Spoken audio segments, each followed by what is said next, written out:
So we were talking about Beast Wars as a podcast about two comedians rewatching the 1990s TV series Beast Wars Transformers. Although we are discussing a children's television show, the podcast itself is not intended for children.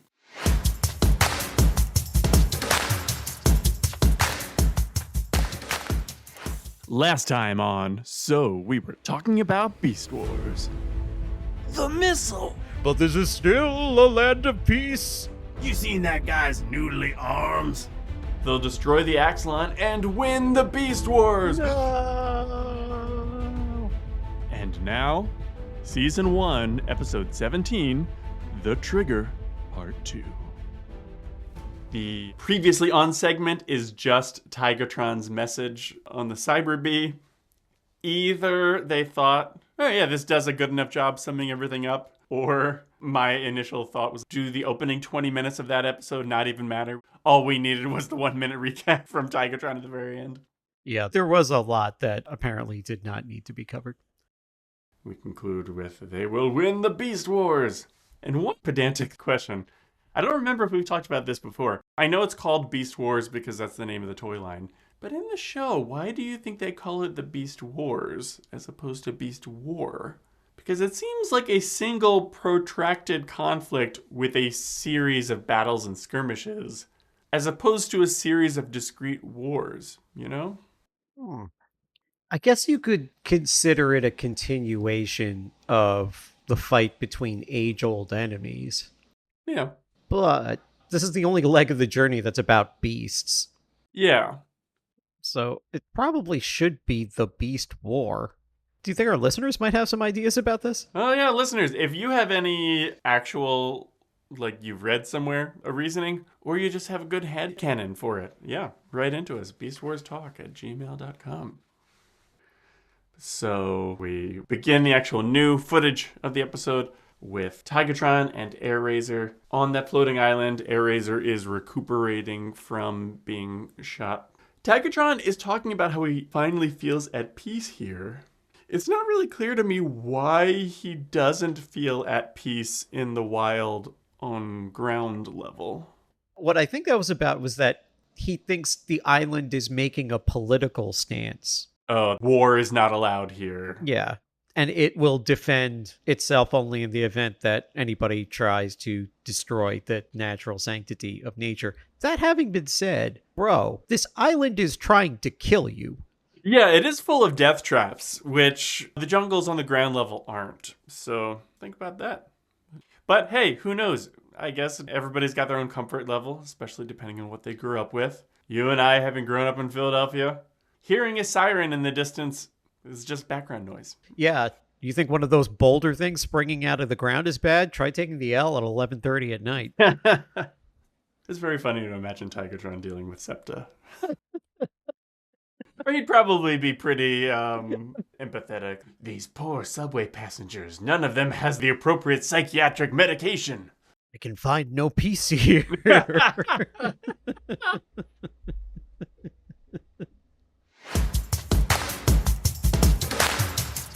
So anyway, he's talking about how much he loves death traps. Meanwhile, Black Arachnia activates a rune and narrowly avoids plummeting down to the ground below.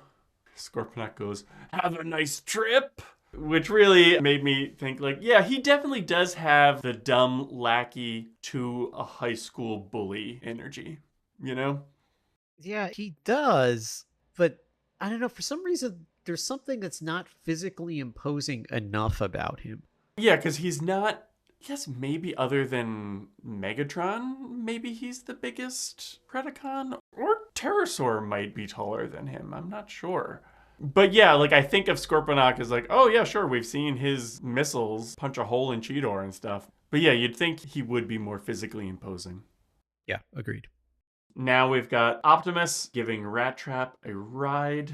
They're flying to the island to catch up with Tigatron and hopefully stop the Predacons from taking control of it. Rat Trap is once again complaining about having to ride Optimus Air. Rat Trap and Optimus flying to yet another flying island. I always love these montages and all the different conversation they have flying through the air just to pass the time. We've already passed the scene where AirRaiser rides Tigatron, right? She's injured and she can't move, so she sits on Tigatron. Maybe. Yeah, I can't remember exactly when that happens. I didn't write that down. But yeah, we may have. So AirRaiser rides side saddle on Tigatron, and I thought this was a little bit of foreshadowing about their relationship and then maybe the fact that they could get combined later. Yeah, well, it'll be interesting to watch as we go through the rest of season 1 because I don't remember, like, I remember, of course, in season 2 where they get kidnapped and vanish. At that point, it's very clear that they're romantically involved, but I don't remember how much indication, if any, there is before that. So this is clearly the start of it, but yeah, it'll be interesting to see how that develops if we do see any signs of that. My fiance also had a bunch of questions about this. Okay.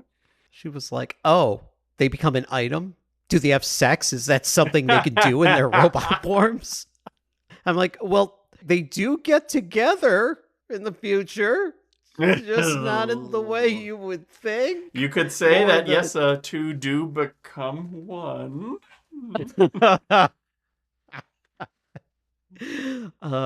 It's not mine. It's not yours. It's ours. Yeah, the David Cronenberg way. Yeah, they don't become so much the beast with 2 backs as just the beast with 1 back.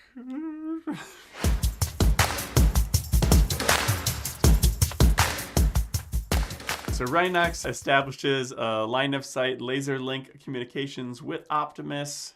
Cheetor warns him about Waspinator and Pterosaur being back online and having left the Predacon base.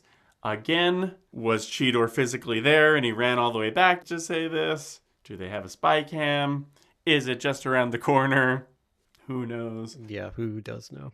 I don't think I'd have flagged it if we hadn't seen AirRaiser sitting and spying on the Predacon base, you know? So that just made me think, well, wait, if she's their spy on the Predacons, where's all Cheetor's intel coming from?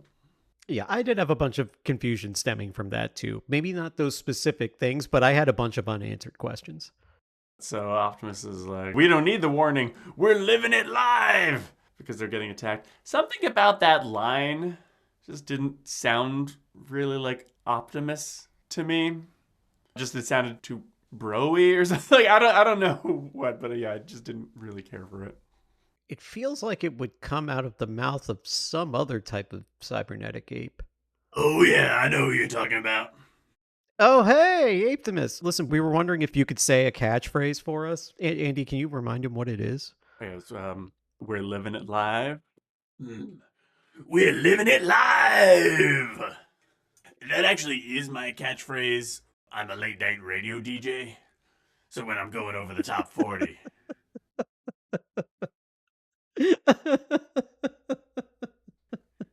Oh, we're counting down the top 40. You're living it live with Apetimus. It's so much funnier seeing the puppet because, like, when he opens his mouth like that, when he says "living it live," you see his tongue and everything. There's an actual like tongue on this puppet. It's amazing if you haven't seen the puppet yet. Wait, what puppet? No, I'm sorry. I was having an aneurysm and talking about some other type of puppet. Oh yeah, y'all with meat brains need to worry about those aneurysms. I just need to make sure my antivirus software is up to date. You absolutely do, Apetimus. Anyway, I guess I'll let you get back to your podcast, which is not living live. It's pre-recorded and edited. Very highly edited.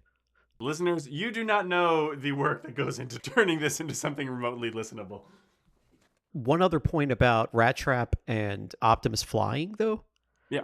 My fiance pointed out that she has a lot of inconsistency problems with Rat Trap's size and how big he is implied to be. And when he's riding on Optimus's back, she thinks it implies he's smaller than he is in other situations, which may be true.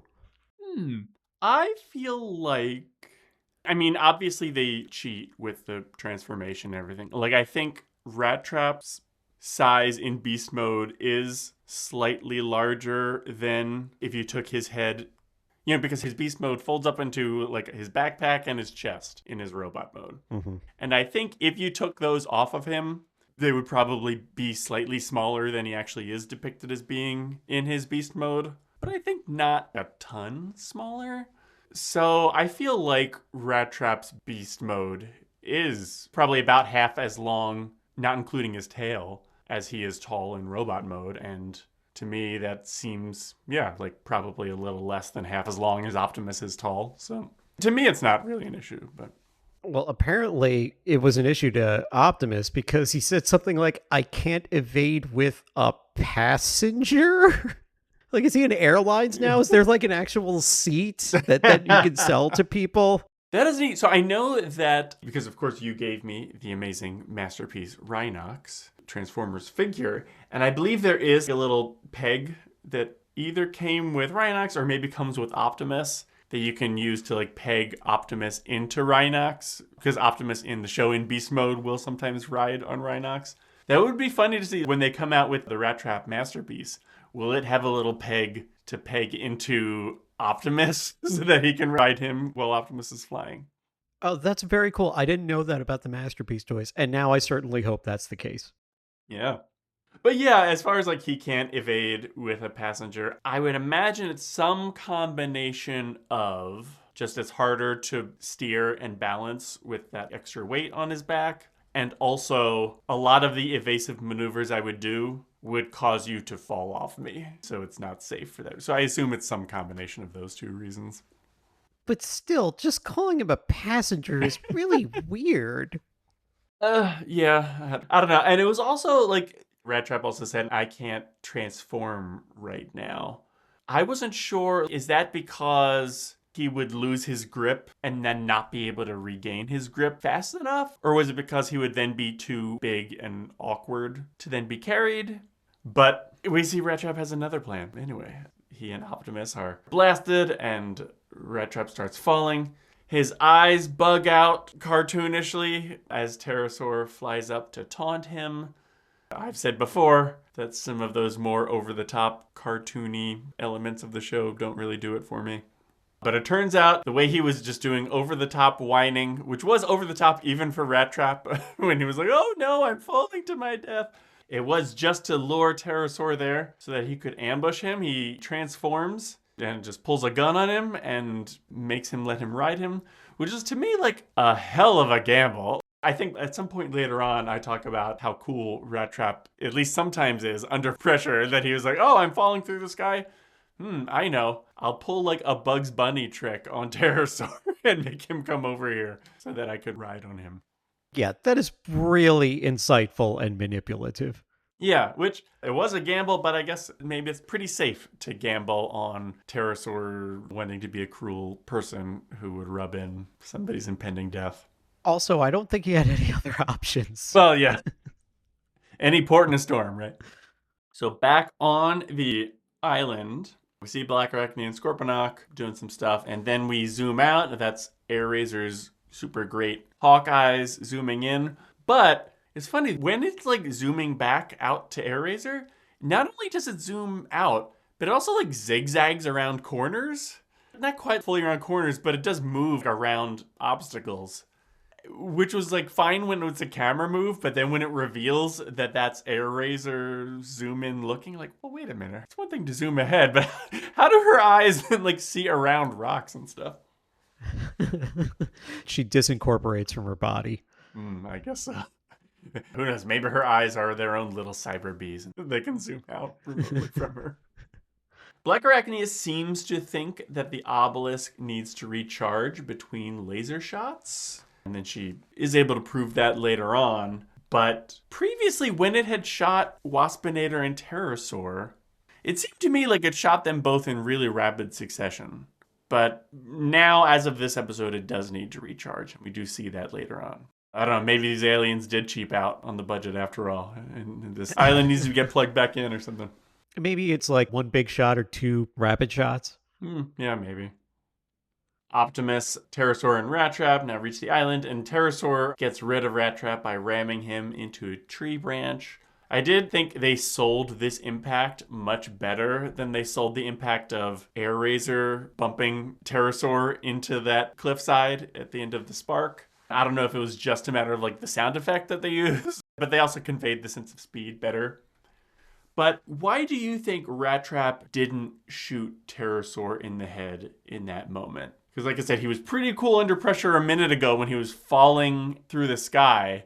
So why was like bumping into a tree branch so scary for him that he... Because we've seen Rat Trap is not uncomfortable shooting someone when they're not necessarily an immediate deadly threat. That's a good point. I think what's implied is when that happens to you, like when you're on your bicycle and something like that's happening, it's just kind of an oh shit moment where everything's happening too fast and then it just happens to you. From a narrative perspective, I think Pterosaur is portrayed to be quite sneaky at times. Yeah. There was that time when he lured Dinobot into a cave and then he blew up the entrance to trap him in there. Yeah. So I think it is in character for him to do these things in a way where the person might not see them coming. Yeah, that makes sense. And I can't even remember whether or not Tigatron's message told them that you can't shoot weapons up here. So maybe Rat Trap was even remembering, like, I was never going to shoot Pterosaur anyway because I didn't want the giant laser to blast me. Oh, good point. But anyway, Rat Trap figures out that from the obelisk's lasers and the traps that are marked with symbols, that the island is meant to attract intelligent life and test it with puzzles. So the characters are asking the same questions we are, like, where did all this come from? Probably was made by whoever made that Stonehenge place. You know what this reminds me of? You know when you go to one of those stores and they have a whole bunch of elaborate fidget toys? Mm-hmm. I feel like this world is just a world of fidget toys for these aliens. Like one of them is Stonehenge and another one's this island and then another one's going to be a giant metal thing you have to get out of the center of another bigger metal cage. Yeah, I can believe that later on when they're like, you've disrupted the experiment, it's really just an OCD person being like, oh, come on, I had everything just where I wanted it, and now you've messed it all. I'm going to start it all over again. Thank you for tying that together.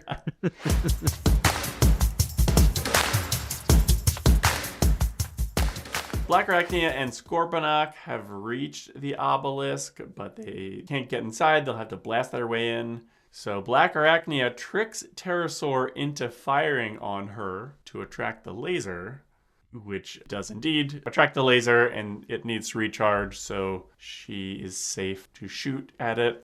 I guess every Predacon, or at least Pterosaur, is just so willing to believe that, oh yes, a fellow Predacon will hurt me and take power for themselves, that it just prompted him to just immediately take her bait and shoot at her. Yeah, no, that makes sense to me. The hole that she blasts does not look like a hole that is blasted in a wall, but rather like you took a bunch of bricks out of a wall rather than...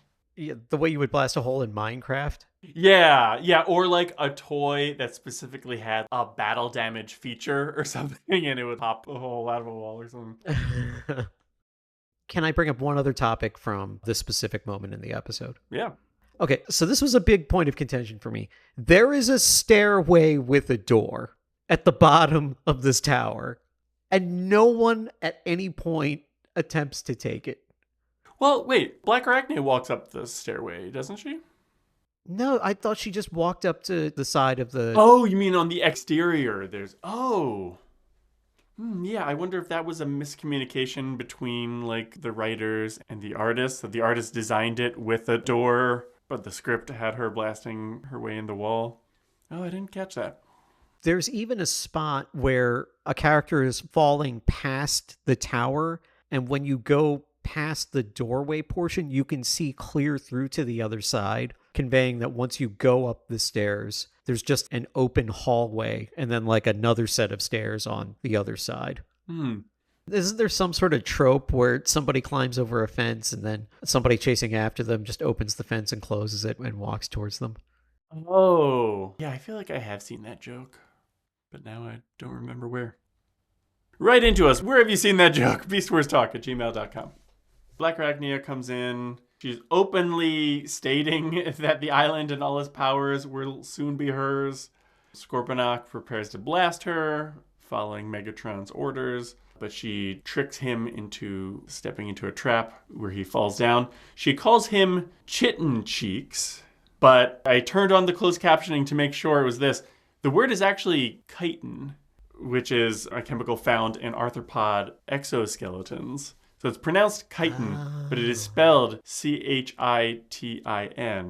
And so I guess either the actor Venus Terzo was not familiar with that word, or even the writer Bob Forward. Because I feel like Chitin Cheeks has a bit more of a ring to it than chitin cheeks, because you've got the alliteration. But if any of you were wondering, why did you call him Chitin Cheeks? That's a really good catch. I didn't know how to decipher what she was saying. I should have turned on the closed captioning. Yeah, I mean, these characters are always quickly shooting out barbs at each other. Like, Shia calls him, I think, Shellhead at one point. And, of course, Rat Trap has many nicknames for Dinobot, most prominently Chopperface, but plenty of others as well. So now, alone in the tower, she ascends to the control room, steps into a little space in the center of the floor, and gets zapped with power. It changes her color scheme from black and gold to black and silver. Or maybe it's black and platinum. Silver would be a step down from gold, right? Is this a callback to the Rhinox episode where we see that anytime somebody becomes more evil, they're discolored in some way? Oh, probably not deliberately. But yeah, I guess it probably was visually they wanted a way just to show this is what she looks like when she's powered up by the island. Which now makes it look like a missed opportunity that for Pterosaur, when he was all juiced up, that they didn't change his color. Like, I think they gave him like an electric crackle effect around him or something, but we could have seen pink Pterosaur. So she's now in control of the island. She removes the clouds from around it and then just starts indiscriminately blasting all around the island to kill the Maximals, I guess. But they're not being aimed at all. It's just random. It reminded me of a fireworks stash being accidentally lit. Stuff shooting off everywhere with no rhyme or reason. Oh yeah, like that one scene in Game of Thrones where they light all the explosives under the church or something. Yeah, or in isn't there a scene at the beginning of Fellowship of the Ring where Merry and Pippin accidentally light some fireworks? Yes. Okay, yeah, that actually matches much more closely. One thing about this scene, first in general, we don't need to get into it. I wonder why the seat is human-sized that she sits in, or like, how did the aliens decide what size to make it? Because they were trying to predict who would end up there. And I guess they were like, it has to be able to seat both Megatron and Rat Trap. Yeah, I do, because later on, when we begin to learn more about the aliens who designed all of this, the Cybertronians showing up is an unplanned variable. So I guess maybe they were just expecting that eventually humans would evolve and find the island. Like, maybe they were planning that far in advance. Or maybe just in general, most sentient life in the galaxy in the Transformers universe is about that size. Okay, we can only assume. So there was that. And then when Black Arachnia goes on her reign of terror, she says, "Let there be light," which is a quote from Genesis. Yeah. And I think also evokes the fact that she feels like she has the power of a god. Yeah. And in that way, I was like, oh, that kind of works. Yeah. All the Maximals are dodging the blasts. Air flies to the top of the obelisk, the source of the lasers, and tries to shoot at it, but it gets immediately point-blank laser shot for her trouble. So either the exterior of that obelisk is way tougher than Pterosaur, or her power has been downgraded. Oh, absolutely. The island is speeding towards the Axalon. Optimus gives Rhinox the order to evacuate. Since you pointed out the previous scene with Optimus at the relay, that line of sight laser link has been lost by now, but he's still nonetheless able. Maybe it's just now the island is close enough to the Axalon that their regular communication works. But he gives the order to evacuate. Rhinox makes sure to grab a plant, which I think is meant to be funny, but I think the joke would have worked better if they'd first shown Cheetor grabbing one important thing, and then Dinobot grabbing an important thing, and then Rhinox grabbing the plant. I totally missed that. Also, the plant is in a closet.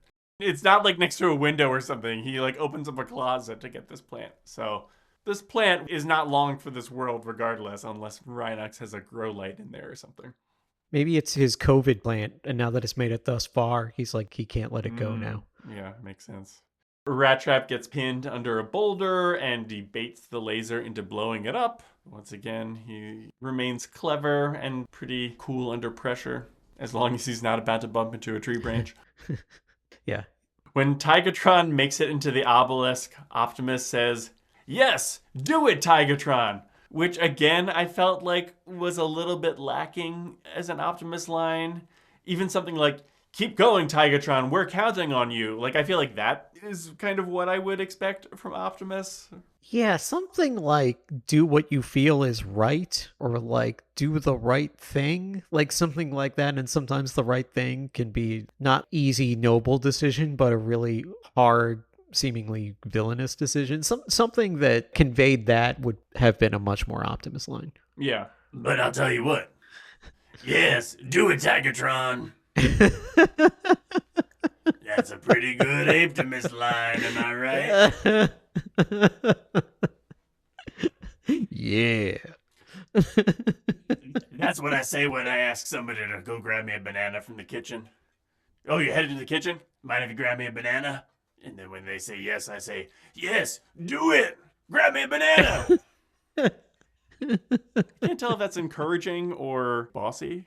Why can't it be both?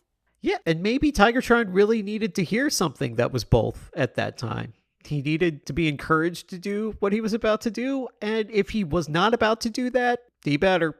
Yeah, I think what was happening was Optimus was concerned that Tigatron was going to go in there and then maybe not do it. And so he had to be told to do it. Thank you for attending my TED Talk. Let me tell you something. There was a really profound statement in there. The situation was so dire that you didn't even need an Optimus. You needed an Apetimus for that moment. You need the decisiveness of someone who's going to be like, this is what we're doing, whether it's right or wrong. And maybe especially because it's wrong. That's when you need the most encouragement. It's true. When you know you're about to make a bad decision. Maybe you're really drunk and you're in a tattoo parlor. You need your friend to say, "Yes, do it, Tigatron." Do it, do it, do it, do it. Forgive me for what I must do. Tigatron walks out and he's got a tattoo right in his lower back. And the tattoo says, "This is a land of peace."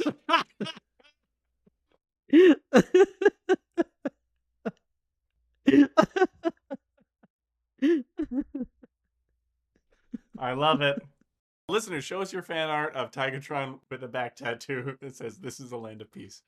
Yeah, especially if it's in the sexy Marvel pose. Is that the like Black Widow shot from behind looking back? So you get a good ass shot. Exactly. We will not be hearing from Apetimus on this moment. Nope. I think somebody actually did go do it and brought him a banana because he's just digging into that.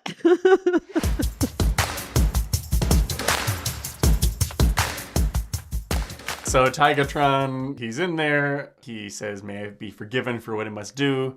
And he shoots the power source for the obelisk, which makes the island crash before it can destroy the Axalon.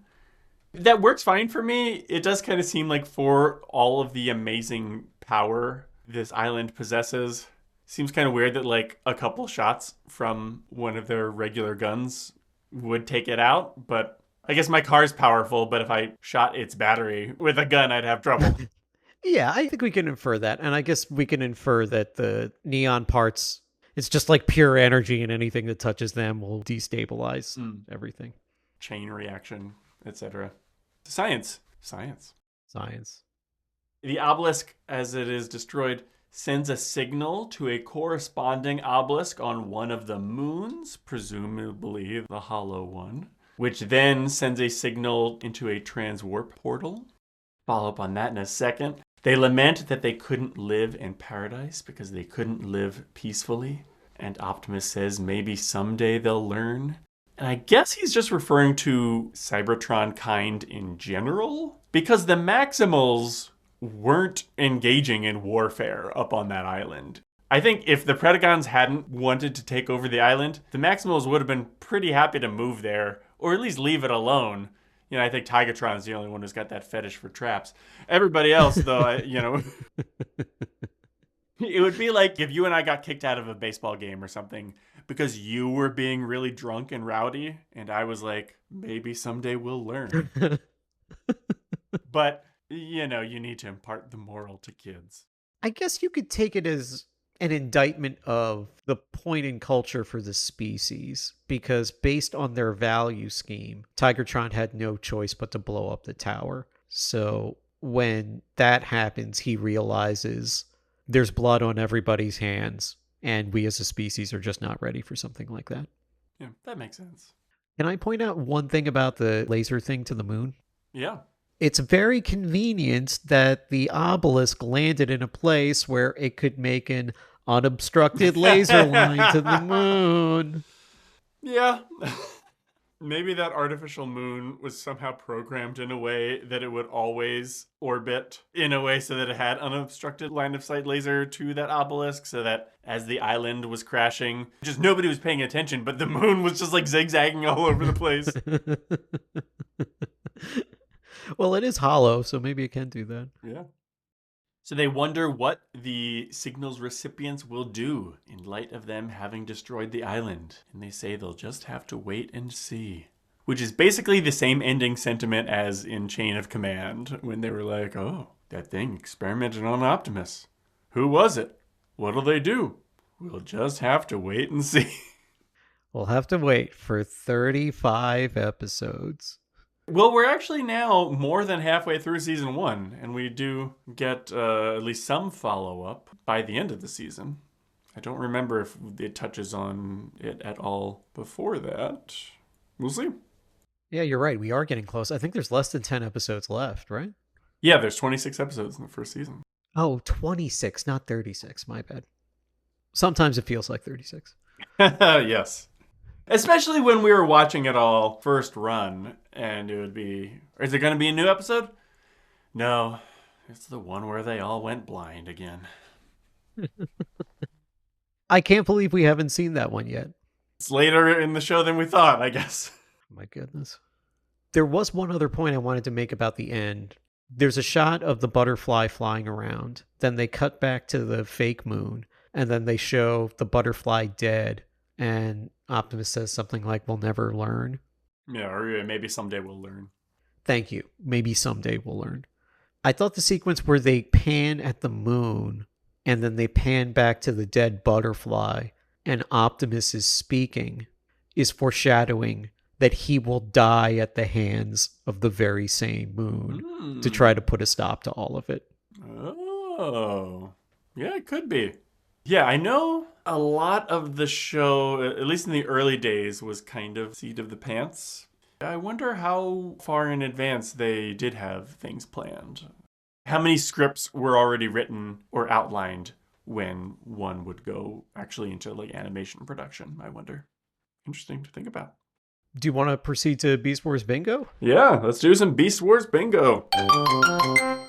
Okay, so Bullet Train. I did not see any Bullet Train montages in this episode, although I expected to. Hanging precariously, we have two very solid ones. Black Arachnia about to fall through the hole, and Scorponok about to fall through the hole. Yeah. Inconsistent weapon power.